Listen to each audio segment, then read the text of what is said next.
Sports. We have got Chosen Generation Radio coming up right after us with Pastor Greg, only on 1160 AM KBDT. Currently, we are sitting at 8:34 AM at 54 degrees, headed towards a high of 80. Yes, I guess we have no winter this year, and we've got a low of 66, but it is going to be a sunshiny day, so get out there and enjoy the sunshine if you can handle it with your allergies. So I'm not speaking for myself. We're really excited to have back in studio our own Patty Gillotte of Something for Kelly. Good morning. Good morning, Kathy. It's great to be here again. Thank you. And we're so glad to have Steve Dunn of the Morgan Foundation in studio. Good afternoon, Kathy. Good afternoon. It's good morning. Oh, yes, it is. Good morning. There you go. Good Okay, got to morning. bust chops. We are very proud to bring to you every single Tuesday at 8:34 a.m. the mental health moment. And we feel like this is so important because we've got to open up this conversation and make mental health and mental well-being a topic that anybody and everybody will talk about. Wouldn't it be great if we talked about mental health as much as we've been talking about the coronavirus? Absolutely. Or heck, even half as much?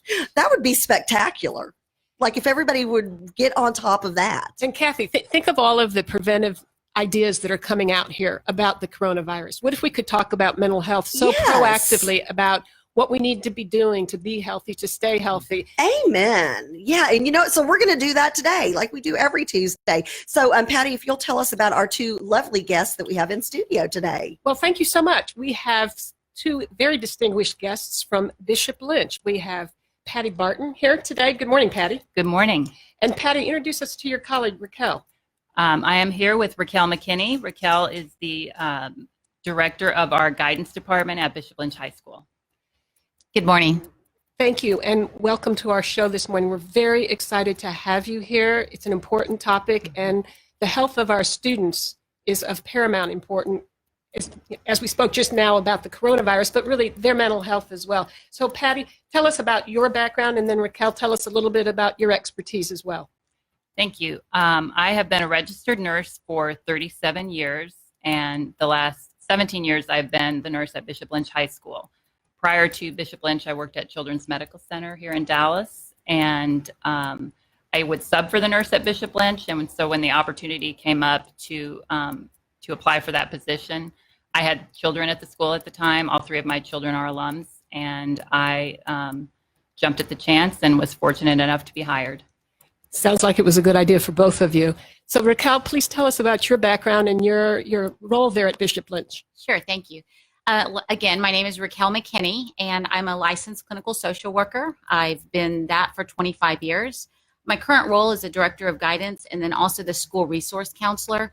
I, too, have two children who graduated from Bishop Lynch and love the school and just feel very passionate about helping students have a voice, make sure that they're heard even when they have topics and issues they're struggling with that they don't feel comfortable getting out. So just making sure that there's resources available to them so that they know they can come and reach out for help.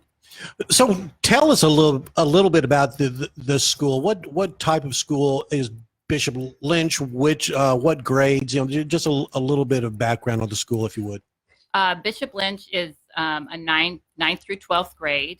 We have about 1,050 students currently, and it is a Catholic school. We have about 72% of our students are Catholic, and the rest of the students are of different religious backgrounds. And we are about 55% Caucasian and 45% non-Caucasian. Now, as a private school, the perception is that there are a lot of demands on the kids to perform. And with a lot of demands and high expectations come some very unique mental health issues. I wonder if you two could go into what are the typical mental health concerns that you run across. Sure. You're absolutely correct. The pressures and stressors can be very high at a private school. Many students are just pushing themselves and challenging themselves to take rigorous curriculum so that they have strong transcripts to get into colleges, and with the top 6% that many students are trying to meet to get into certain universities, the pressures are high. They want to try to build their resume so that they have They try to be involved in so many different activities along with the rigorous curriculum of Bishop Lynch. So stressors are high. And so we try to teach them about time management and just being able to prioritize the importance of what needs to come first. And a lot of times we might see kids take on too much. They might be in levels that are too high in terms of their honors courses or AP courses. So we just try to make sure that we're available to help them sort through that. And then if they do start showing signs of anxiety, depression that come along with some of those stress, we need to make sure that we're available to jump on that, reach out to parents, reach out to teachers. Patty and I work very closely together as a school resource counselor and nurse to identify some of those problems. Okay, so can you go into a little bit about what type of treatment team do you have, or do you collaborate between the nurse and counselor or an outside doctor to help our kids? Well, and also, and I'd like to take that a step further, Steve, if I may, and is y'all's collaboration, to me, this seems like something that maybe, unfortunately, a little bit cutting edge, because you don't always hear of the collaborations in schools like we should have. So if y'all can speak to that as well. Yes, thank you. We definitely have a great collaborative team at Bishop Lynch. Just between myself and the counseling staff, we have a director of student formation that is similar to what a dean of students would be in other schools. We work closely as a team with that group and with the rest of the counselors. We also are very fortunate to have among our faculty and staff and coaches, they know and they will come to us if they have concerns about a student. No matter what the issue might be, they are very watchful and will come to Raquel. Raquel will then come to me, or if I hear of something, I'll go to Raquel, and we really do work as a team. Excellent. Raquel? Absolutely. Yeah. And I'd like to add just also, we're fortunate to have a large counseling department. There's myself and 5 other counselors. And how many students again? About 1050. Okay. So it's a very good ratio. That really is a good Mhm, ratio. mhm, Yeah, absolutely. You all have spoken about the stressors and the anxiety and sometimes depression that the students might have. Do you ever give them presentations or seminars so that they can have balance in their mental health as well? Yes, and specifically this year, we did, the counselors went into the classrooms, into our theology classrooms, and did presentations on suicide and self-harm, just recognizing the signs of that. And we also did a presentation for the faculty, just so that they were aware of what the students were being presented on, just so that we wanted to make sure that students recognize those signs, so that if they were feeling anything that we discussed, let them know to reach out for help, or if they had a friend or peer that they were worried about, we wanted to make sure that they sought help for that friend. So the idea is that you are helping them to normalize the feelings and to say it's not a stigma associated with it. How do you communicate to them that they're not ratting out their friends if they notice something amiss with their friends, that it's okay to bring it to the attention of an adult? Sure. Well, during the presentations this year, we actually, just to be a specific example, we passed out some business cards that the front of it says, it's okay to not be okay, but it's not okay to not reach out for help. And so we want to make sure that every student recognizes that it's okay. There's not a stigma. Their friend might be a little bit upset with them for a little bit, but in the end, if they've saved a life, then that's paramount. We also have something on campus that we launched last year, which is called the BL Care Link. And it's an anonymous reporting tool that we have on our website. And it's for students, parents, just anybody in the BL community to be able to report a concern. That is fielded by myself and a few other individuals on campus. And we take those very seriously. Some students are whatever their reason is, they don't feel like they can come and tell their concern for fear of retaliation or whatever that might be. We want to make sure that they have a platform to share their concern, and we will address it immediately. I think that's fantastic. Because so many kids nowadays, and especially, with social media, you're so paranoid that somebody's going to hack into your phone or into your social media. And so having a private, non-threatening way to report That's huge. Good Yeah. for y'all. Good for y'all. Raquel, in fact, what type of concerns have been reported this past year on the BL Care Link site? Go ahead. Well, specifically, there was a person who, the reporter was concerned about the stressors that their friend was having and just thought about signs of suicide. Just some comments that this student made, some comments that the student had written. And so while the person who reported it, I don't know who that was, but they did give the name of the student, I gently and on a case-by-case basis reached out to that student, and just take it from there. You know, it's every case is unique. But when we get a situation like that, we need to address it with the student. We need to address it with the parent. And then we do require that students seek outside an evaluation from an outside mental health professional to make sure that they are okay to be on campus, not a threat to themselves or to others. So what are some of the things you do to educate the moms and dads whose kids are there who might have this view of, oh, that happens to everyone else's kids, but not mine, of course? Do you have a program in place or presentations that are presented to the parent groups? Do you want to speak to that? Yes, the counseling department puts on about 4 times a year parent resource meetings, and the topics are related to things that we become aware of, things that might be hot topics that are going on among students.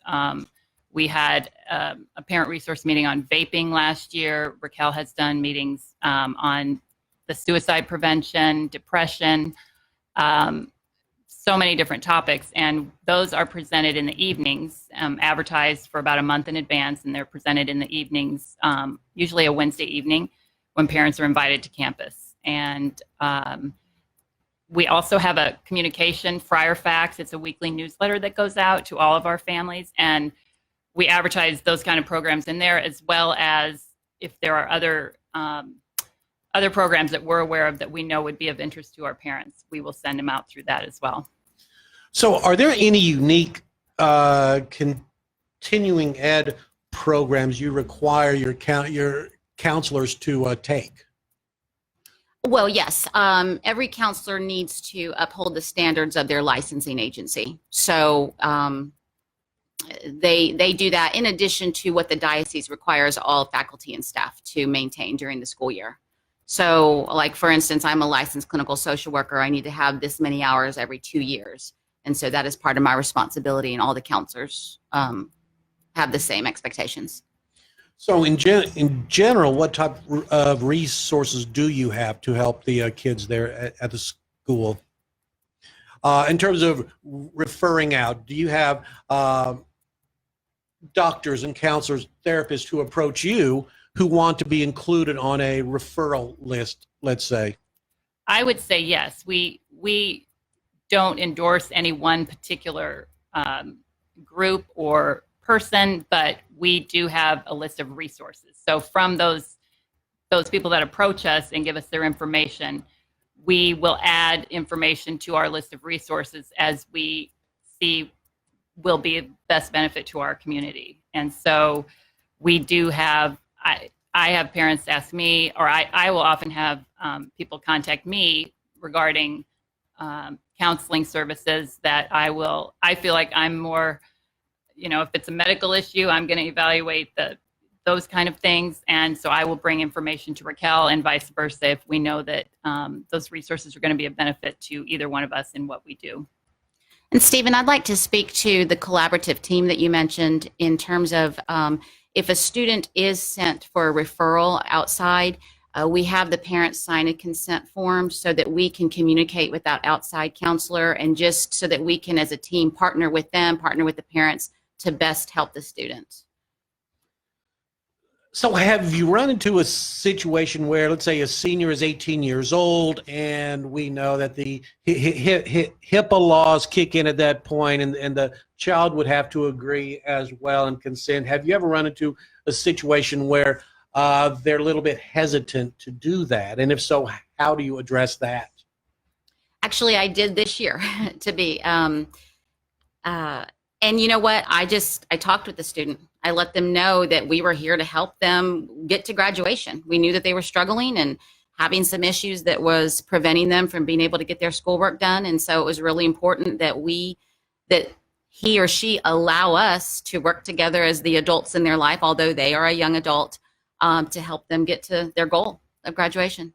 And we do have students say, hey, I'm 18, can't I? And we also will say, yes, but you're a student at this school. So, all right, and we're going to a break right now, but we'll be back with more of our mental health moment.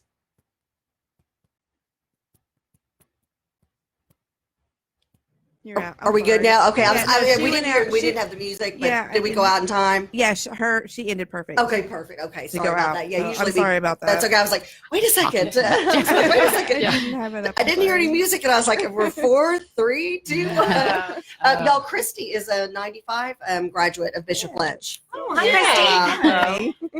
I was like, So nice. I'm going to start to talk now a little bit because I know we're going to run out of time. Yeah, and Facebook Live is still watching us and listening. Okay. So Okay. yeah, so let's because he cuts this into a section and puts this on our Okay. Facebook. So Absolutely. You do something very unique that no other school in North Texas does, as I understand it. Could you go into the house system that BL has just implemented? yes. This year, we implemented a house system. This was done after about 4 years of research into what a house system is and what it is. When we say house system, and I start explaining it to people, they'll immediately say, "Oh, you mean like Harry Potter?" And yes and no. It is a way to make a large school feel smaller. Our school and our motto that goes along with it is 8 houses, 1 home. The home being Bishop Lynch High School, and we have the school divided up into 8 houses, and the student body is divided among those 8 houses. And it is a cross section of male, female, all grade levels, and each house is overseen by a house dean, and the dean then oversees a group of faculty and staff mentors.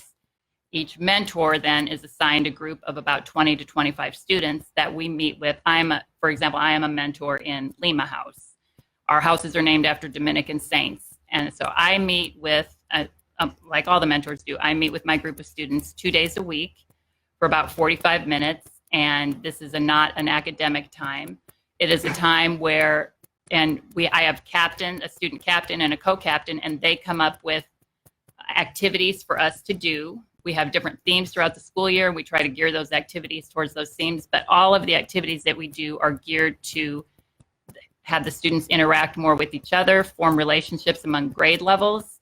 Kids are in groups not with their best friends. They're in groups with kids that they may not know and then become friends with. Or there's a lot of peer mentoring that goes on in those groups too. I have kids that about once a quarter, we'll do a study hall, and they will interact with each other and help with, she's good in Spanish, I need some help, and they get together and work together. 1 minute. It has been, for the first year, I would say, overwhelmingly positive. Yeah. We had a little bit of pushback from the seniors who felt like maybe it was their class identity was going away, but that seems to be unfounded. So what was the purpose of the house system?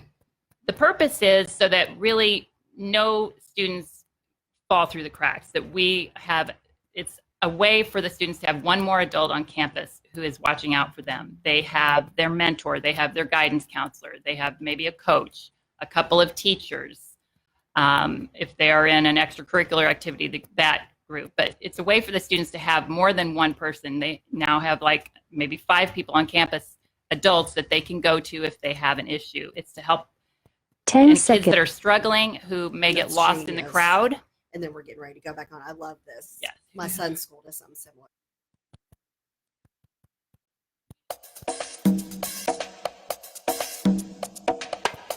Good morning and welcome back to JP, Kathy, and the crew on 1160 AM, KBDT News Talk Sports.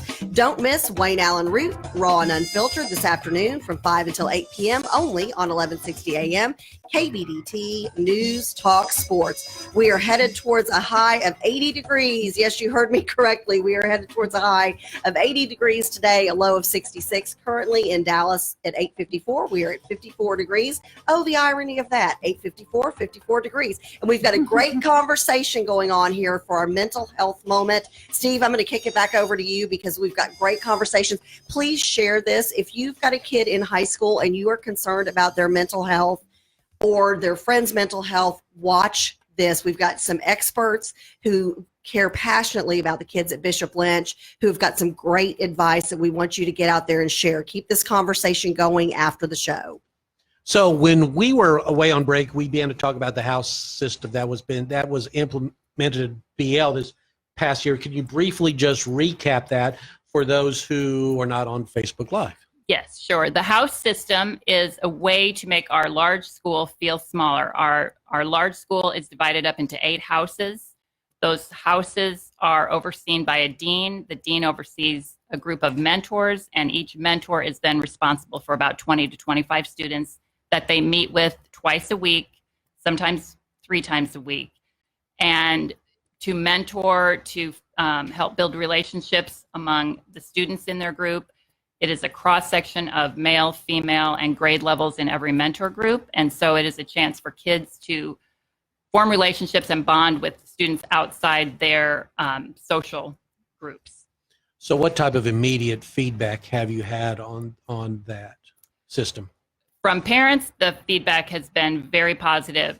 The underclassmen have been, they have been a little bit more eager than the seniors. The seniors felt like maybe it was taking their senior class identity away a little bit, but I think after, especially now that we're into the second semester of the school year and they have had an opportunity to see that they still have their identity and it has a lot of benefits. It's also an opportunity for more students to have leadership positions in the school, because we have the different groups and each group has a captain and a co-captain and a chaplain and a student engagement coordinator. We have a lot of opportunities for more students than typically what a student council framework would look like. How do you determine the groups? I know that you said that they were diverse. Is it a random selection, or do you go through and specifically say these people should be together or whatever? It's completely random. There was no, we specifically did not want to have to make sure that certain people were together. We wanted kids to form relationships, again, outside their social circles, and for teachers and mentors to get to know students and students to get to know, not every student comes to the nurse. And so this has been a great opportunity for more students to know who I am and for me to learn who they are. You mentioned that you did about 4 years of study about this. How many schools across the country do this? I don't know exactly how many schools across the country do this. I know that we visited probably 4 or 5 different schools and across the country. There's schools in St. Louis, there's school in Cincinnati, those are 2 of the ones that pop in my head that our school visited. We now know there's another school that we're familiar with in Nashville that is going to a house system. So it was a lot of planning went into this. I think it's worth mentioning, if I might say, every person on campus, from bus drivers to cafeteria workers to maintenance staff, every person on campus is part of a house. And so it's all in. And we have we have activities, just each house has a house day during the year where we have a day devoted just to everyone in our house and a fun event that we can go off campus to do together. So Raquel, as we start to wrap things up here, what advice would you give to any student in any school at all who feels like they're having some type of mental health issue, anxiety, depression, stress? What advice would you give them? Absolutely, hands down, reach out for help. It's there. High school is, it's a difficult time. It's fun. It's challenging. You're going to make mistakes, and this is the time to do it before you go off to college while you have a safety net of adults to help you. One mistake does not need to define you, and I would say that you can work through it, and as long as you know that there's help and are willing to reach out for the help, you'll be okay. Patty, how about you? What advice would you give? My advice is for the faculty and staff, coaches, nurses, counselors to work together and know that what we are doing is only for this is not about us. It is about the kids, and what we do together, and we do for the kids. And no one faculty member is more important than anybody else. We want to work together. Fantastic. Thank y'all so much for being in studio. We really appreciate all the good work y'all have going on at Bishop Lynch High School here in Dallas. Patty and Steve, as always, thank y'all so much for bringing us the mental health moment. Stay with us for some more talk afterwards on Facebook Live. We'll talk to you on Thursday. Have a blessed day.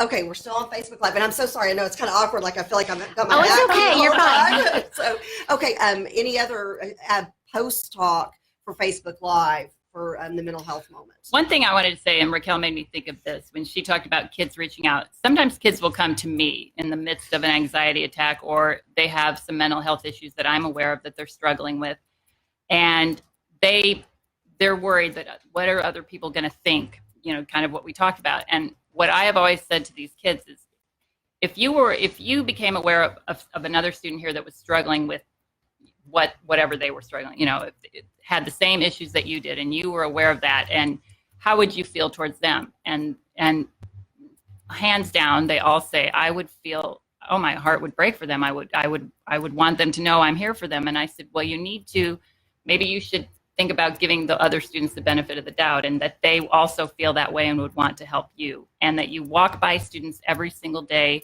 that are struggling with some of the same things. It doesn't make what you're struggling with any less difficult, but they would be here for you in the same way that you would be there for them. Absolutely. In fact, on a personal note along those lines, in my daughter's freshman year, Ursuline, 3 of her close friends came to her mom and me and said, Mr. and Mrs. Dunn, we have concerns about her. We think she's purging a lot. And I can't thank those kids enough, because they put us on the path of trying to get her the best help we could find. And I think it's real important to know to the kids, if you inform a parent or a teacher or a counselor, you're not ratting your friend out. You could be saving their life. And I can't emphasize how important it is to openly communicate. Yes. So. Yeah, I mean, again, y'all are, and we've got people saying this is great. They're saying stuff like, major props to Bishop Lynch. You guys are doing a lot of things right. Stay the course. And I think it's so great if y'all can serve as an example for other schools. And this is a great vehicle to get that information out there. And it's not just in high school. We need to be looking out for these things. My gosh, junior high, I'll go back. I remember middle school or junior high. That was a rough time. Mm-hmm. I mean, I remember being bullied by some girls when I was waiting for my mom to pick me up. I mean, that's a tough time. Your hormones are raging. Everything's kind of changing. So I would say that's even junior highs need to have systems like you guys have put in place. Kathy, that's all really very important. And I think it sets the foundation for going into your adulthood as well. Let's not pretend that when we get into college, it all gets right. Right. I mean, so if what or in our 50s, okay, I'm just saying. What y'all are doing, I mean, you're going to be launching a lot of people out there who are going to have great life skills. I really applaud what you're doing and your cutting edge approach, your advanced thinking. So thank you for I hope that you get a lot of communication and outreach from other parents and other schools. As a matter of fact, how could they connect with you if somebody wanted to ask you questions about your program? Who would they contact? Yeah, and like if other schools wanted to learn from y'all. They could contact by calling the Bishop Lynch, calling our main number at Bishop Lynch, 214-324-3607, and ask to be connected to the Director of Guidance, which would be Raquel McKinney, the school nurse. Really, just ask the question. Here's my question. Who would be the best person, and our receptionist would field that call to who it needed to be. That's wonderful. And I guess I kind of put you guys on the spot. I didn't know if you were interested and willing to have people reach out to you, but it sounds like what you're doing is such a great program. Other people should be aware of it, and they should be able to benefit from it like you did 4 years of research. They could do the same thing with you all. So Thank you very much for coming in today. This has Yeah, been we wonderful. appreciate y'all so much. I mean, this has been great information, and yeah, just thank y'all so much. God bless y'all for the good work you're doing. Thank you for having us. Thank you so much for having us. And All right. next week on the Mental Health Moment, Yes, we have tell Dr. Facebook. Hello, Facebook. We have Dr. Johnny Williamson. He is the medical director at Timberline Knolls in Lamont, just outside of Chicago. And we're going to be talking about a little about eating disorders, but more about the co-occurring conditions, how complex they are and how difficult they are to treat at the same time. So he's going to do a great job. We've heard him talk before. I've had a number of nice chats with him before. Yeah, so another great topic. And again, God bless y'all for the good work y'all are doing. And Thank Patty you. and Steve, as always, thanks. We love you guys. Thank Thank you, you. Kathy. you. Thank you. Love to the crew. And I think John David Wells is either do you know, Christy? Do we know, is it John David Wells tomorrow? Or are we doing Daybreak USA? One of the two, because both JP and I are off tomorrow for spring break. But we'll be back in studio with Money in the Bank with Frank on Thursday. All right, love y'all. Bye. Could we get a picture? Oh, absolutely. Yes. Yeah. Christy, do you mind taking a picture? Thank you, please.